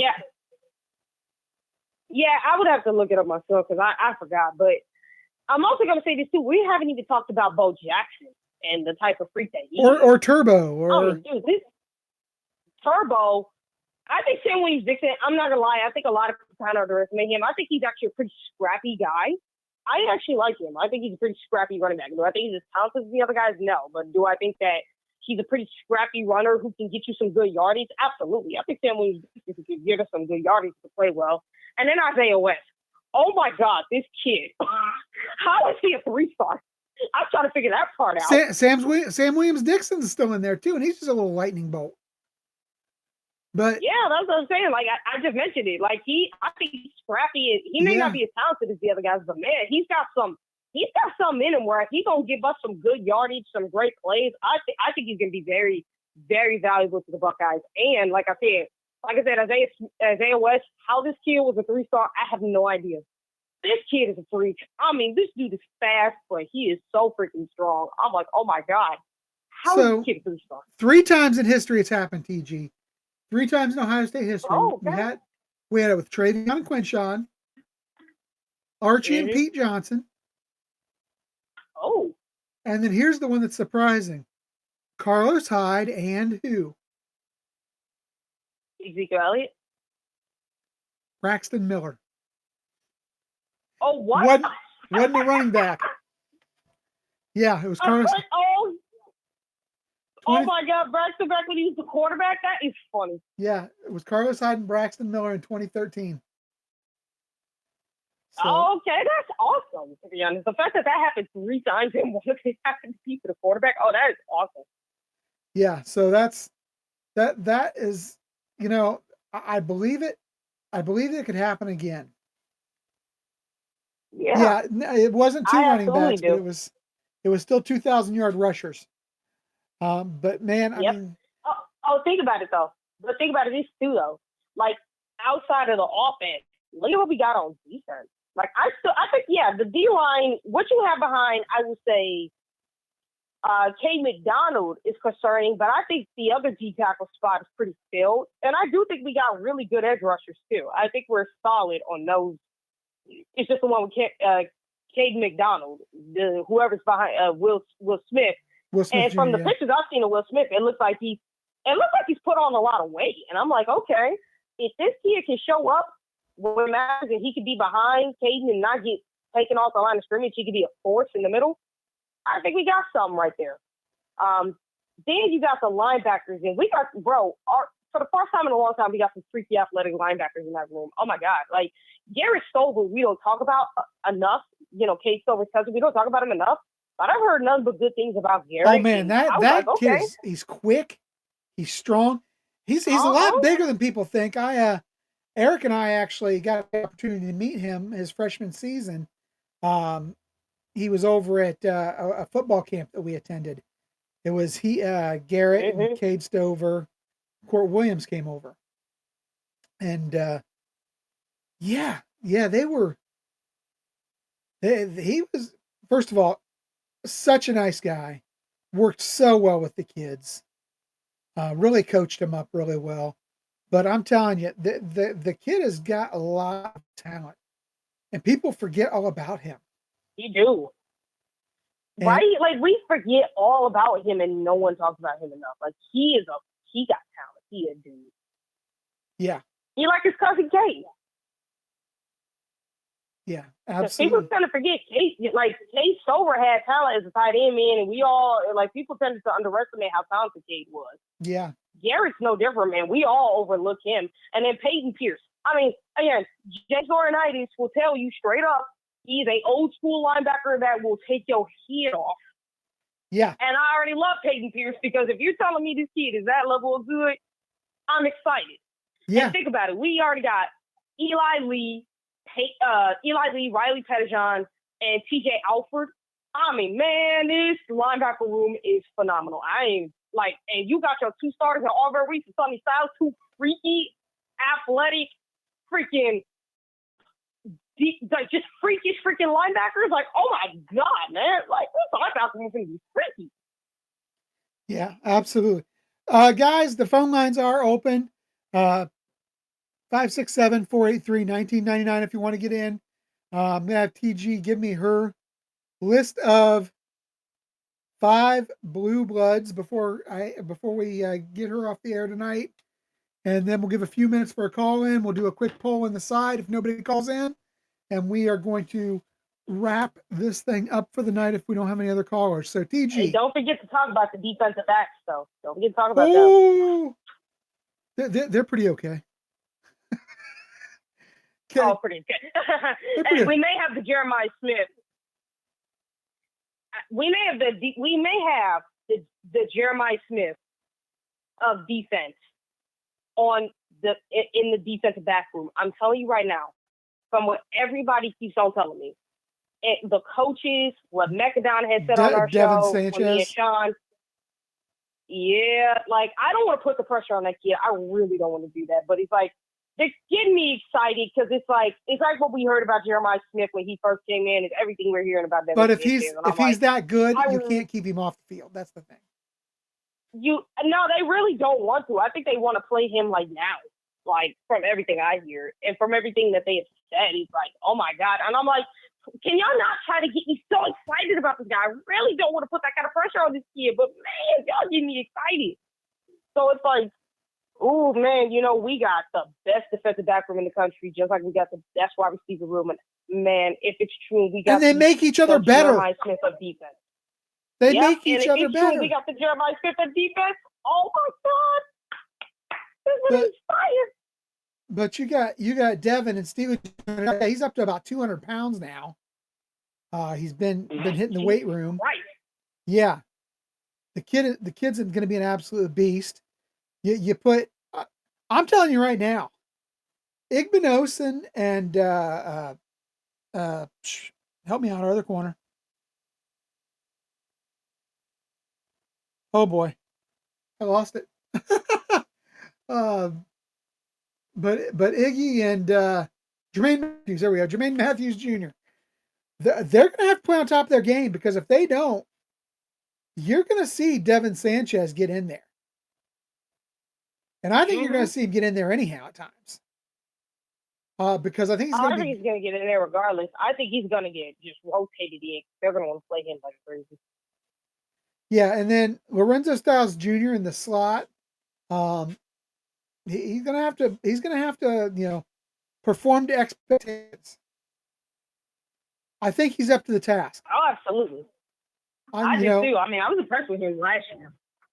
And then obviously our safeties are wow. You got the second best player in the country overall in Caleb Downs, behind only his teammate Jeremiah Smith. Or they're 1 and 1A. They may not even be 1 and 2. It may just be 1 and 1A. You've got Jalen McClain possibly, or Malik Hartford in there starting, the other starting. But don't forget, you got the freshman Fahim Delane, who looked so good in the spring game. This is a stacked team. This is a really, really good and very, very deep. That's the thing, and that's what saved them last year. That's what put them over the top last year, I think, was our depth. And I think Ryan Day has learned from that, and I think that we see this depth again. So expect him to play it. I know he will, because I know we will, because that's what helps. And I know our D line is a bit of a concern, and we have to see how it plays out on the field. But I think the D-line will be fine, especially with Matt Patricia calling plays, because that guy is going to mix it up in every facet to help out the D-line as much as possible, and to help out the defense in general. But here's the other thing, like I TG. said, I'm actually excited. I'm excited. You talk about people talk about and gripe about the D-line. We didn't get any big time defensive ends last year, they say. Well, first of all, Zion Grady's going to be a good one. I truly believe that. But here's the thing. I think it hurt the Jet. It was great for us, but I think it also, in a sense, hurt that we saw so many of our seniors come back on the defensive line last year. Because I think that prevented some of the recruits from coming in last year who thought they might get a little bit of playing time. Some of your upper echelon guys who thought they might get a little bit of playing time probably shied away, because they're like, well, we're already behind these guys, and now these guys, so best we're going to do is third string when we come in. Yep. That probably frightened off some of the recruits. So even though it worked out well for us in getting a national title, I think it probably hurt the defensive line recruiting a little bit. But you know what? I'm fine with that. Yeah. I'm fine with it, because I see what we got for this year. The transfers we've gotten, the transition of CJ Hicks down to the defensive end. I mean, we've got that defensive end position. Man, that's a Kenyatta Jackson, I think, is going to be really, really solid. Caden Curry, I think is going to be very good. Him. That other side with Bo Atkinson, CJ Hicks, Logan George. Logan George looked very good in the spring game as well.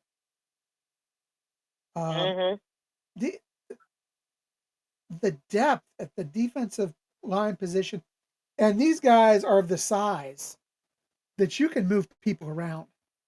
Maybe you drop a Bo Atkinson down to play the 3 technique, and if you want to run a Rushman package, and you drop him down to the 3 and bring CJ or Logan in with you. Yeah. Just so much that, and you better believe, and it was you who convinced me. I believe that we're going to see some mad scientist things come out of our new defensive coordinator. He this is a team that's, the coaches are stacked, the players are stacked.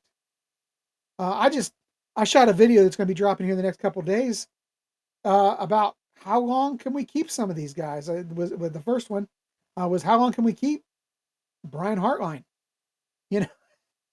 Because we need to enjoy that. We need to enjoy that, Yeah. because no doubt. there's going to come a point. This guy, he's very happy here. He bleeds scarlet and gray, no doubt about it. But he was a college player, an NFL player. Coach. He's the best assistant coach in the nation. Best assistant in the nation. Arguably one of the top 5 recruiters in the nation. Not just recruiter, realistically. Not just among wide receivers, but one of the best 5 in the nation across the board. And he's a guy who's a competitor. Eventually, coordinator isn't going to be good enough for him. This may hold him for 2-3 years. There's going to become a point in the very near future where a lot of teams are going to come calling with a lot of money to have him be a head coach. That's what I'm so terrified of that, because I really want Brian to stay. Yeah. If he does a bunch of fire, I really want him to stay, but I know teams are going to come calling and trying to get him. Now, I will say this. I don't think Brian Hartline is going to take just any job. He's going to want to have a job where let's just say, I'm not going to say, well, let's be real. There is not going to be a school that has the stability Ohio State does, per se, but it has to be stable enough, because Brian's not just going to take over a program that is just complete and utter disarray. I don't think he's going to do that. I think he's going to take over a program where you're mid, and then he'll try to take you to a national championship contending level versus like one that's a total dumpster fire. So here's one for you, because I've thought about this.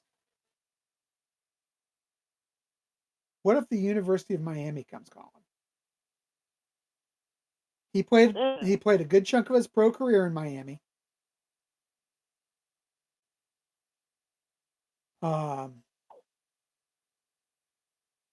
Would that be a place that could draw him away? Because they're that program you're talking about. They're always on the cusp of being good, but they're maybe. I think there's a potential there. I'll say this. I think it's a potential with Miami. I'm not for sure, because it all depends on how it all shakes out with Mario Cristobal. But I can see them, and if they hire a coach beforehand as well. But I think it all depends on how that goes. But I can't see Miami being a place where they draw Brian Hartline. I can see that just because, like, you got a stable situation. You got money, even though one of your NIL donors went out of business because you asked for too much, but that's neither here nor there. So I can see a place where he could go there just because the financial situation pretty much be great. It's stable. They're always on the cusp. So I can see that. Like I said, I think Miami is one of those programs he could go to, in my opinion. All right, TG. I was trying to see what other ones. So, but I'm not going to lie. Oh, by the way, Chris, I got a new lingo for you. Okay. It's a new one that I created when I was in the chat, and I call it scumtard. You know what I mean by scumtard? I do. Because it's basically replacing the R and E and just put scum with there, because scum fans are basically the most unintelligent, ignorant, moronic, imbecilic idiots on the face of the planet Earth. They can't even hold a conversation with a 6-year-old. So, no. Yeah. So, no. Okay, so here we go. Your 5 Blue Bloods. 5 programs, top 5 Ohio State. Yep. Ohio State, Alabama, Georgia. let's see here. I'll go Clemson just because they've had success even though I know they haven't been a national title contender for a while. They've had more success than most recent programs. Yeah. If I have to say who the fifth one is, LSU. I'll go that one just because they've had recent success as well. And I know, again, under Brian Kelly, they haven't been elite per se, but they've always been in the hunt, and they have competed for 4 national titles and won 3 out of the 4. So within these past 5 years. So, I'll give them that. So those would be my top 5 Blue Bloods right now. All right. Okay, TG, I'm going to let you go. I'm going to do a quick poll in the chat and see where we're at. And if nobody else calls in, we're going to wrap this thing up for the night. So have a great night, and I will talk to you later. OH. IO, go Bucks. That was the Wolverine Slayer TG. All right, guys. So I've got a list of teams here. I'm going to say a team. You guys give me a yay or nay if they are in your top 5 Blue Bloods. So chat, we are coming up with this list here tonight. So Alabama and Ohio State, I'm going to assume, is on everyone's list. Give me a yes or no. Alabama and Ohio State.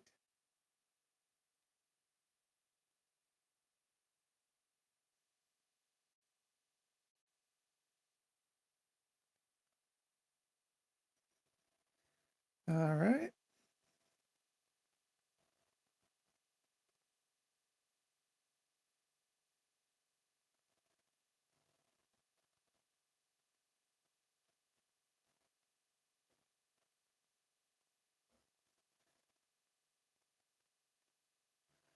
All right. Those look almost unanimous. Okay. Next. Notre Dame. Is Notre Dame a Blue Blood?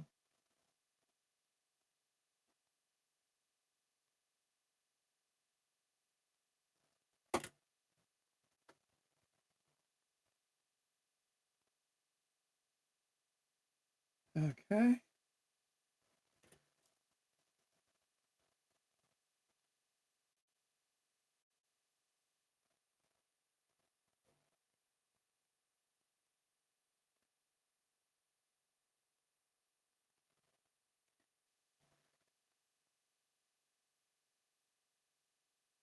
All right, guys. I'm going to list the next group is ones that have either one or fewer votes. Just type in the name of one or two of them that you think are Blue Bloods.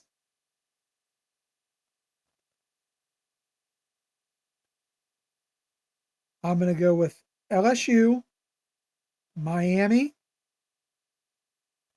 Texas, Clemson, USC, and Nebraska. So give me 2 of those.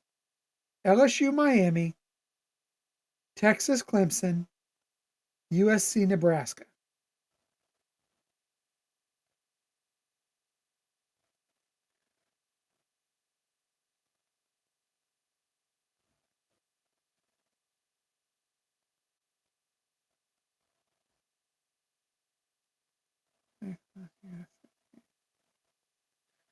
Texas, Clemson.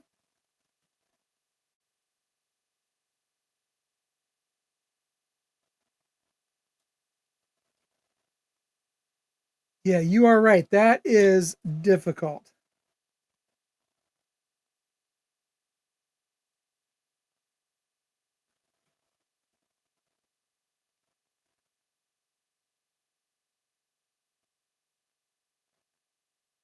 Okay, somebody wants to throw Oklahoma on there. I'll throw Oklahoma on the list.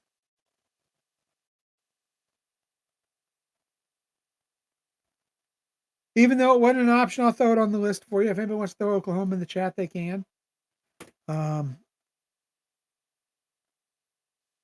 Wasn't one that had been mentioned yet tonight, so I didn't throw it out there. But if you guys have one that you want to throw in, go right ahead. And we'll give it about a minute to finish these up.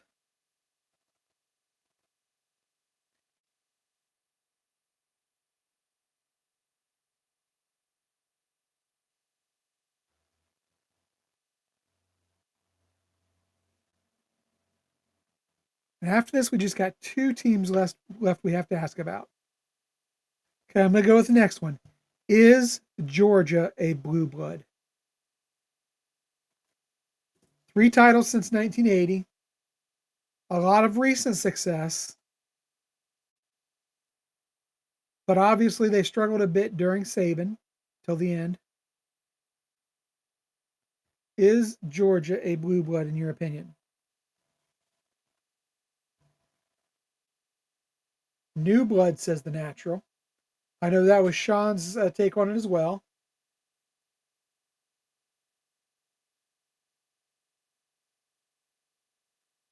Bobby Mack agrees. Okay. So Georgia does not make the cut, I'm going to guess. Okay. Guys, I got to ask it. Y'all know my take on it, but the Schrock Star wanted to disagree. So Buckeye Nation, I must ask you, is that team up north a blue blood program?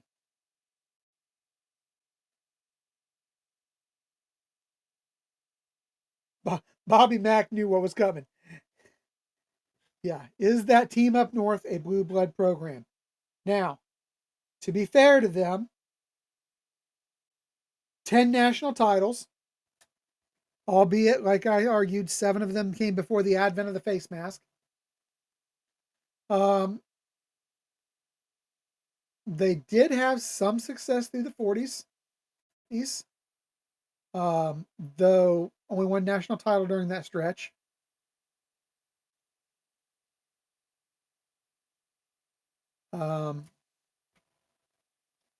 They had our number in the 80s, no doubt about it. They had our number through the late 80s, early 90s with Coop.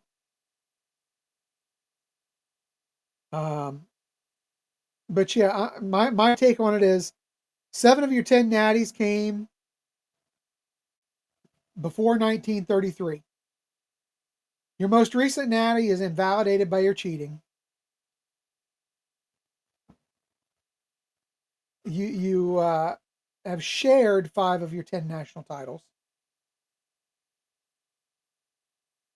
And you lack any integrity in your program whatsoever, which I believe when I look back at this and say one of my factors is you're a cultural influence. You shape the face of the game. I cannot give that to the cheaters up north, personally.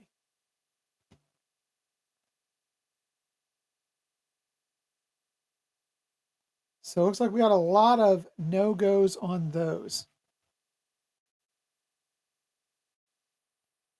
All right, guys, I'm going to go ahead and shut down the lines, and then I'll give you the results of our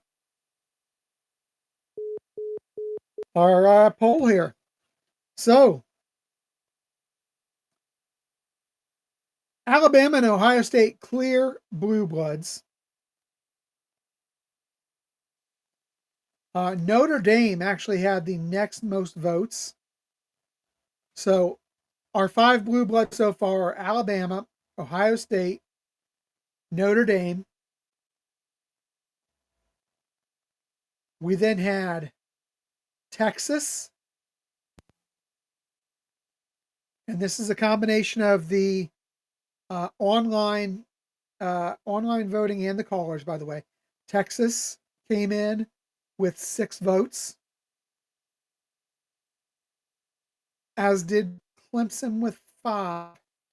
So, the blue blood programs, as determined by the callers and the chat, is Alabama, Ohio State, Notre Dame, Texas, and Clemson. So, that's where we're at tonight. We'll see. I may shoot a little video about this in the morning and see if we can't make some Wolverines cry. Because I'm sure they're going to have a list of why we are wrong. But you know what? I don't care. They're morons anyhow. All right, guys, just remember to please go ahead and like, subscribe if you have not already. Hit that, ring that bell so you are notified when we drop new content. Make sure that you go and share this and all of our shows with a friend. No matter what the social media outlets, let's get us out there. If you dropped a super chat tonight, thank you. If you did not, that's okay. Please consider becoming an official member. Our magazine rolls out here in a few weeks. I want to make sure you get your free online copy of our Big Ten Preview magazine. So until next time, good night, God bless, and go Bucks.